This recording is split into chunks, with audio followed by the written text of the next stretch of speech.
கல்வி சாலையின் தலைமை ஆசிரியர் அவர்களே, ஆணிவேர்களே, ஆசிரியர் பெரும்பாக்களே, வருங்கால தங்கங்களே, எதிர்கால சிங்கங்களே, உங்கள் அனைவரையும் என் சிறந்த தாழ்த்தி வணங்கி என் உரையை துவங்கிறேன். தாருங்கள் தங்கள் கவனங்களை. அகிம்சை வழி ஆங்கிலேயரிடம் அடிமைப்பட்டு கிடந்த நமக்கு சுதந்திரம் பெற்று தந்த பல தியாகிகளின் தலைவர்களுக்கும் நினைவு கூறும் நாள் இன்று ஆகஸ்ட் 15 நாம் அனைவரும் 80வது சுதந்திரத்தை கொண்டாடுகிறோம். நாம் சுவாசிக்கும் சுதந்திர காற்றில் நம் முன்னோர்களின் தியாகம் கலந்திருக்கிறது. காந்தியடிகள் அகிம்சை வழியில் உப்பு சத்தியாகிரகம் என்னும் போராட்டம் இந்திய வரலாற்று போராட்டத்தில் மிகவும் முக்கியமானது.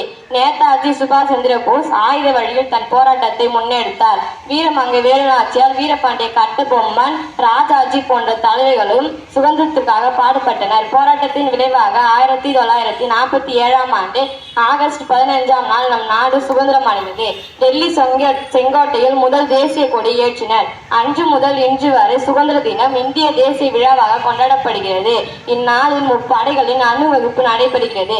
எல்லோரும் ஓர் குலம், எல்லோரும் ஓர் இனம், எல்லோரும் இந்நாட்டு மன்னர் என்ற பாரதியின் வரிகளுக்கு ஏற்ப சாதி, மத, இனம், மொழி என ஒற்றுமையுடன் செயல்படுவோம் என்று கூறி எனது உரையை முடித்துக் கொள்கிறேன். நன்றி.